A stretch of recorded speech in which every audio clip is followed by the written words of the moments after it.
The wife saw that her husband had made spaghetti which she did not like to eat, so she angrily left the house. The husband could not understand why she was suddenly upset. After arriving at the company, he specially brought the wife a cup of ginger tea because he thought she was only in a bad mood due to her period. Later, while the girl was working, a client deliberately criticized her work performance. She even accused the girl of not knowing what kind of coffee she liked. The client demanded that the girl personally make her a hand-brewed coffee within 3 minutes. The girl replied that she could ask a coworker to buy one downstairs, but it would take at least 20 minutes. However, the client insisted that the girl had to buy it herself.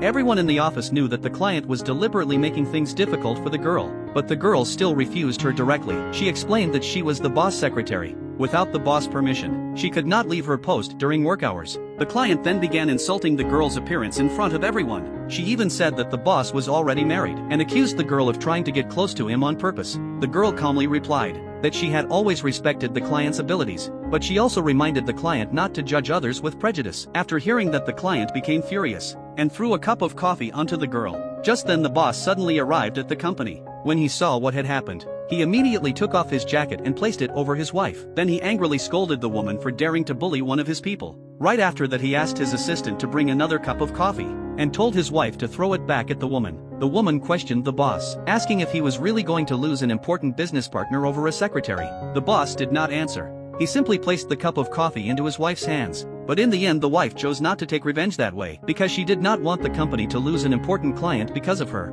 However, she made it clear that she could never accept the way the woman had humiliated her. After saying that, she picked up the coffee and splashed it directly onto the woman. Then she warned her that if she wanted to continue working together, she needed to act professionally. Otherwise, she should leave the company immediately. Only at that moment did the boss truly realize that his wife was so strong and courageous. The woman quickly apologized to the boss afterward, hoping to continue the partnership. But the boss refused without any hesitation and ordered his assistant to cancel all cooperation with her immediately. Later, the boss carefully checked his wife's shoulder, only to discover that the hot coffee had burned her skin. He seriously told his wife that she must tell him immediately if anyone bullied her again. Then he wanted to take her home to change her clothes, but she refused. The wife said there was a very important meeting in 10 minutes. The boss had no choice but to let her wear his jacket for the time being, so the wife attended the meeting wearing her husband's jacket.